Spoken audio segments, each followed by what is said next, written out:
Good morning.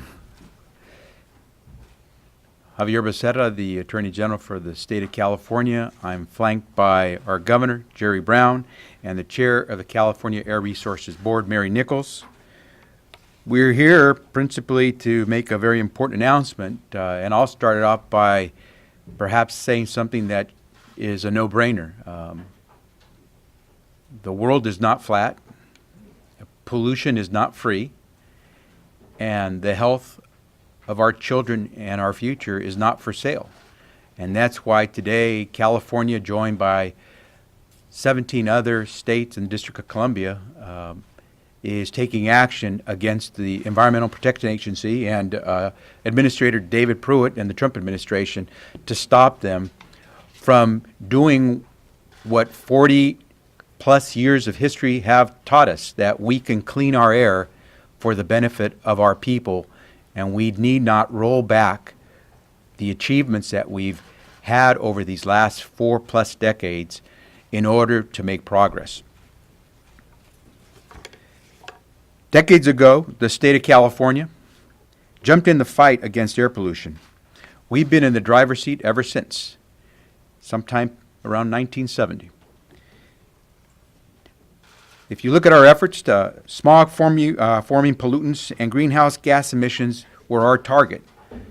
And that was what we needed to do, because we knew that we were a state that had millions of vehicles. Our efforts have not just helped clean the air in California, but throughout the nation. States from coast to coast have adopted voluntarily California's tough emission standards. In 2009, California reached a landmark agreement with the federal government and the Obama administration and with automakers. We worked hard and worked together to create a unified national standard for vehicle greenhouse gas emissions. The clean car standards we agreed to are not only reachable and achievable, they are science-based, and they will help families save money. And they are critical to tackling climate change. The EPA also agreed with us on those findings, at least until recently. These days, the EPA, led by Administrator Scott Pruitt, is taking aim at the standards we have adopted to protect our families and our economy from air pollution.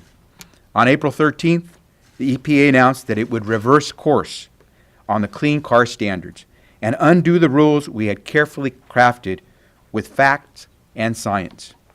With this latest reckless decision, the EPA did not just jeopardize our planet and our health, they also broke the law. Today, leading a coalition of 17 states and the District of Columbia, California is once again defending these standards and holding the Trump administration accountable. Today, we filed a lawsuit in the Circuit Court of Appeals for the District of Columbia. We assert that the EPA has violated the Administrative Procedures Act, which bars arbitrary and capricious decisions. The Trump administration failed to follow its own clean car regulations, and the Trump administration violated the Clean Air Act. My message to the EPA and Administrator Pruitt is simple. Do your job. Regulate carbon pollution from vehicles. Defend the clean car standards. Don't tear them up. As I have said many times before, the state of California is not looking to pick a fight with the Trump administration, but we are ready for one, especially when the stakes are so high for the health of our families, our economy, and our planet. We won't stop fighting for common sense rules that protect all Californians and all Americans. And with that, let me now turn it over to Mary Nichols, the Chair of the California Air Resources Board.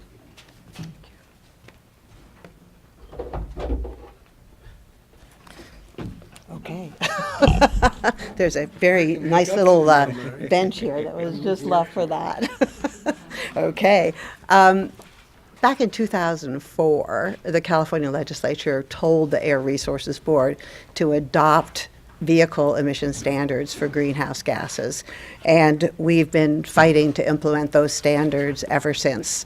The Bush administration tried to deny us a waiver under the Clean Air Act. We sued and we were successful. And then when President Obama came into office, he not only approved the waiver or ordered EPA to approve the waiver, he actually did something even better, which is that he put his administration behind greenhouse gas emission standards. And since 2012, we have actually been enforcing together a joint set of standards with the United States EPA and related to those, the National Highway Transportation Safety Administration. This fulfilled a long-standing plea from the auto industry to have one set of standards that they were working under. And we agreed to the federal standards and to accept the federal standards, even though we already had our own standards, which were slightly more stringent, because of the fact that we had a national standard in place that was going to help improve air quality for the entire country. Now we're facing a situation in which the administrator of EPA is attempting to withdraw those national standards and bring chaos into this situation.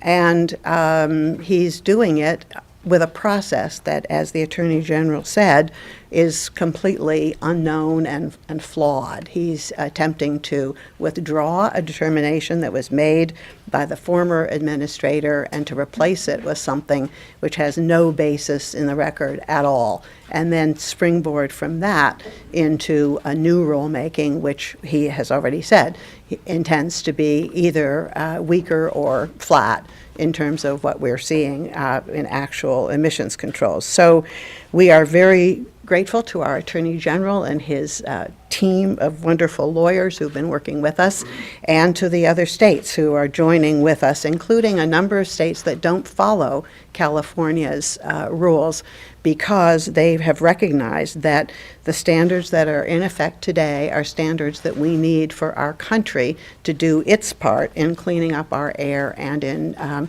moving forward as we need to do to address the problem of global warming.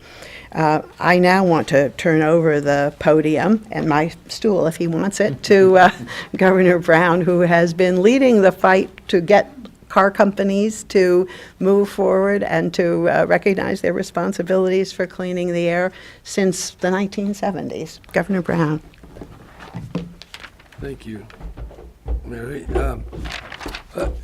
This is a very important day. States representing 140 million Americans are joining together to sue Outlaw Pruitt. Not Administrator Pruitt, but Outlaw Pruitt. He's breaking the law.